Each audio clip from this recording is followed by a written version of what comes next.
গেল মাসেই দিনবদলের গান শুনিয়ে লস ব্লাঙ্কো শিবিরে পা রাখেন শাভি আলোনসো। এসেই রিয়ালকে নিয়ে জড়িয়ে পড়েন ফিফা ক্লাব ওয়ার্ল্ড কাপের ধুন্ধুমাল লড়াইয়ে। সেমিফাইনালে লুইস এনরিকের সুপার পিএসজির বিপক্ষে ৪-০ ব্যবধানে হেরে ছিটকে যাওয়ার পর চারদিকে তখন শোনা যাচ্ছে নয়া রিয়াল গুরুর ট্যাকটিক্সে মানিয়ে নিতে পারছে না দলটার দুই ফরওয়ার্ড ভিনি, এমবাপে। আর তাই ওদের সঙ্গে সিরিয়াস আলোচনায় বসতে চান শাভি।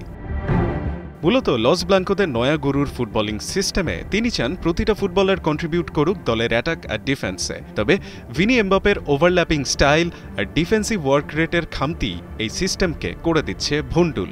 আর এই জায়গাতেই সবকিছু ওভার কারেক্ট না করার ব্যাপারে স্প্যানিশ এক রেডিওতে শাভিকে সতর্ক করেছেন স্পেনের বিশ্বকাপজয়ী কোচ ভিসেন্তে দেল বস্ক।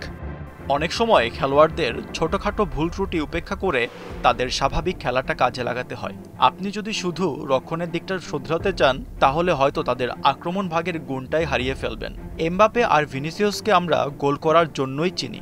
সঙ্গে তিনি আলোনসোকে মনে করিয়ে দিয়েছেন এই খেলোয়াড়দের বিশ্বমানের তারকায় পরিণত হওয়ার পেছনের প্রসেসটাও ওরা যেমন সেই রকম বলেই আজ এই পর্যায়ে এসেছে, তাই ওদের দোষ ত্রুটি মেনে নিতে হবে। তবে সেটা যেন দলগত খেলাকে বিঘ্নিত না করে সেটা নিশ্চিত করতে হবে। ফুটবলে এটা একটা বেসিক শিক্ষা, প্রথমেই সবাইকে দল হিসেবে এক হতে হবে।